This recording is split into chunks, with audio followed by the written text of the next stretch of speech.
ಎಲ್ಲರಿಗೂ ನಮಸ್ಕಾರ. ನಾನು ನಿಮ್ಮ doctor B K Ramapraveen, Janata Ayurveda, Hassan. ಓಂ ನಮಾಮಿ ಧನ್ವಂತರಿಂ ಆದಿದೇವಂ ಸುರಾಸುರೈರ್ವಂದಿತ ಪಾದಪದ್ಮಂ ಲೋಕೆ ಜರಾರುಗ್ಭಯ ಮೃತ್ಯುನಾಶಂ ಧಾತಾರಮೇಶಂ ವಿವಿಧೌಷಧೀನ ಧನ್ವಂತರಿ ರಮಾನಾಥಂ ಸರ್ವರೋಗ ನಿವಾರಕಂ ಆಯುರ್ವೇದ ಪ್ರವರ್ತಾನಂ ವಂದೇ ಪೀಯೂಷದಾಯಕಂ. ಸರ್ವೇ ಜನಃ ಸುಖಿನೋ ಭವಂತೋ ಸರ್ವೇ ಸಂತು ನಿರಾಮಯಃ. ಓಂ ಶಾಂತಿ ಶಾಂತಿ ಶಾಂತಿ.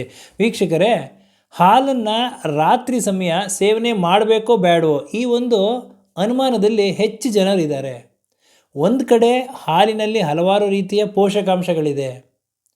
Protein, calcium, magnesium, phosphorus, zinc, iron, ಹಾಗೂ selenium, vitamin A, vitamin D, vitamin B2, vitamin B5, vitamin B12 ಹೀಗೆ ಹಲವಾರು ರೀತಿಯ ಪೋಷಕಾಂಶಗಳು ಇದರಲ್ಲಿ ಇದೆ. ಹಾಗೂ ಇದರಲ್ಲಿ ಟ್ರಿಪ್ಟೋಫಾನ್ ಅಂತ ಒಂದು ಅಮೈನೋ ಆ್ಯಸಿಡ್ ಇದೆ. ಇದು ಸೆರೆಟೋನಿನ್ ಹಾಗೂ ಮೆಲಟೋನಿನ್ ಹಾರ್ಮೋನ್ ಉತ್ಪಾದನೆಯಲ್ಲಿ ತುಂಬಾ ಸಹಕಾರಿಯಾಗಿದೆ. ಹಾಗಾಗಿ ಹಲವಾರು ರೀತಿಯ ಪೋಷಕಾಂಶಗಳಿರ್ತಕ್ಕಂತಹ ಈ ಹಾಲನ್ನು ಸೇವನೆ ಮಾಡಬೇಕು ಅಂತ ಅವ್ರ ಮನಸ್ಸಲ್ಲಿರುತ್ತೆ. ಆದರೆ ಇನ್ನೊಂದು ಮನಸ್ಸಲ್ಲಿ ಏನಂತ ಇರುತ್ತೆ, ಹಾಲು ಕುಡಿದ್ರೆ ಕಫ ಆಗ್ಬೋದೇನೋ, ಹಾಗೆ ಈ ಕಫ ಸಂಬಂಧಿ ವ್ಯಾಧಿಗಳು ಬರ್ಬೋದೇನೋ, ಹೀಗೆ ಇವು ಒಂದು ಅನುಮಾನದಲ್ಲಿರ್ತಾರೆ. ಹಾಗಾಗಿ ಅವರು ರಾತ್ರಿ ಹೊತ್ತು ಹಾಲನ್ನ ಸೇವನೆ ಮಾಡಬೇಕೋ ಬೇಡವೋ ಈ ಒಂದು ಡೌಟಲ್ಲಿರ್ತಾರೆ. ಹಾಗಾಗಿ ಇವತ್ತಿನ ಈ ಒಂದು ಸಂಚಿಕೆಯಲ್ಲಿ ರಾತ್ರಿ ಸಮಯ ಹಾಲನ್ನು ಕುಡಿಬಹುದಾ, ಕುಡಿಯೋದಾದರೆ ಯಾವ ರೀತಿ ಕುಡಿಬೇಕು, ಯಾವ ಸಮಯದಲ್ಲಿ ಕುಡಿಬೇಕು, ಈ ಎಲ್ಲ ವಿಷಯವನ್ನು ಇವತ್ತಿನ ಒಂದು ಸಂಚಿಕೆಯಲ್ಲಿ ಸವಿವರವಾಗಿ ತಮಗೆ ತಿಳಿಸ್ಕೊಡ್ತೀನಿ. ಹಾಲು ಅಮೃತ ಸಮಾನ. ಹಾಲಿನಲ್ಲಿ ಹಲವಾರು ರೀತಿಯ ಪೋಷಕಾಂಶಗಳಿದೆ. ಆಯುರ್ವೇದದಲ್ಲಿ ಹಾಲು ಮಧುರ ರಸ, ಸ್ನಿಗ್ಧ ಗುಣ, ಶೀತ ಗುಣ ಹಾಗೂ ಗುರುಗುಣ ಇದೆ ಅಂತ ಹೇಳಿದ್ದಾರೆ. ಅಂದರೆ ಸಿಹಿಯಾಗಿರ್ತದೆ, ಜಿಡ್ಡಿನಂಶ ಇರ್ತದೆ, ಶೀತ ಗುಣ ಇರ್ತದೆ ಹಾಗೂ ಹೆವಿ ಇರ್ತದೆ ಇದು.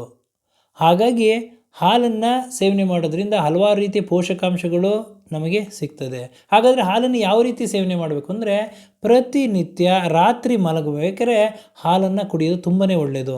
ಊಟ ಆದ ನಂತರ 1 ಗಂಟೆ ನಂತರ ಹಾಲನ್ನು ಕುಡೀರಿ. ಹಾಲನ್ನು ಕುಡಿಬೇಕಾದ್ರೆ ಇದು ವಾರ್ಮ್ ಇರಬೇಕು, ಅಂತಂದರೆ ಉಗುರು ಬೆಚ್ಚಗಿರ್ತಕ್ಕಂಥ ಹಾಲನ್ನು ಕುಡಿಯೋ ಅಭ್ಯಾಸ ಇಟ್ಕೊಳ್ಳಿ. ತುಂಬಾ ಬಿಸಿನೂ ಇರಬಾರ್ದು, ತುಂಬಾ ತಣ್ಣಗೂ ಇರಬಾರ್ದು. ಹಾಗೂ ಹಾಲನ್ನು ಕುಡಿಬೇಕಾದ್ರೆ ಅದಕ್ಕೆ 1 ಚಿಟಿಕೆ ಅರಿಶಿನ ಹಾಗೂ 1 ಚಿಟಿಕೆ ಏಲಕ್ಕಿ ಪುಡಿಯನ್ನು ಚೆನ್ನಾಗಿ ಮಿಶ್ರಣ ಮಾಡಿಕೊಂಡು ನೀವು ಪ್ರತಿ ರಾತ್ರಿ ಸೇವನೆ ಮಾಡೋದ್ರಿಂದ ನಿಮ್ಮ ಆರೋಗ್ಯ ಚೆನ್ನಾಗಿರ್ತದೆ, ಜೀರ್ಣಶಕ್ತಿ ಸರಿಯಾಗಿ ಆಗ್ತದೆ ಹಾಗೂ ನಿದ್ದೆ ಚೆನ್ನಾಗಿ ಬರ್ತದೆ. ಆಯುರ್ವೇದದಲ್ಲಿ ಹಾಲನ್ನು ನಿದ್ರಾಜನನ ಅಂತ ಹೇಳಿದ್ದಾರೆ. ಹಾಗಾಗಿ ರಾತ್ರಿ ಹೊತ್ತು ಹಾಲನ್ನು ಕುಡಿಯೋದ್ರಿಂದ ನಿದ್ದೆ ಚೆನ್ನಾಗಿ ಬರ್ತದೆ, ಆರೋಗ್ಯದಿಂದ ಇರ್ತೀರ. ಹಾಗಾದರೆ ಹಾಲನ್ನು ಯಾರು ಕುಡಿಬಾರ್ದು ಅಂತಂದರೆ, ಯಾರಿಗೆ ಲ್ಯಾಕ್ಟೋಸ್ ಇಂಟಾಲರೆನ್ಸ್ ಇರ್ತದೋ ಅಂಥವ್ರು ಕುಡಿಬಾರ್ದು. ಜೀರ್ಣಶಕ್ತಿ ತುಂಬಾ ಕಡಿಮೆ ಇದ್ದಂಥವ್ರು ಹಾಲನ್ನು ಸೇವನೆ ಮಾಡಬಾರ್ದು. ಹಾಗೂ ಕಫ ಸಂಬಂಧಿ ಕಾಯಿಲೆಗಳು, ಅತಿಯಾದ ಒಂದು ಕಫ ಇರ್ತಕ್ಕಂತಹದ್ದು, ಏನೇ ಆಹಾರ ತಿಂದರೂ ಕಫ ಆಗ್ತಕ್ಕಂತಹದ್ದು, ಶೀತ ನೆಗಡಿ ಅತಿಯಾಗಿ ಇರ್ತಕ್ಕಂಥವ್ರು, ಅಂಥ ಒಂದು ಸಂದರ್ಭದಲ್ಲಿ ಹಾಲನ್ನು ಆದಷ್ಟು ಅವಾಯ್ಡ್ ಮಾಡೋದು ಒಳ್ಳೆಯದು. ಹಾಗಾಗಿ ಇವತ್ತಿನ ಈ ಒಂದು ಸಂಚಿಕೆಯಲ್ಲಿ ಹಾಲನ್ನು ಕೆಲವೊಬ್ರಿಗೆ ಡೌಟ್ ಇರುತ್ತೆ, ರಾತ್ರಿ ಹೊತ್ತು ಹಾಲು ಕುಡಿಬೋದೋ ಬೇಡವೋ ಅಂತ. ಹಾಗಾಗಿ ರಾತ್ರಿ ಹೊತ್ತು ಹಾಲನ್ನ ಕುಡಿಬಹುದು.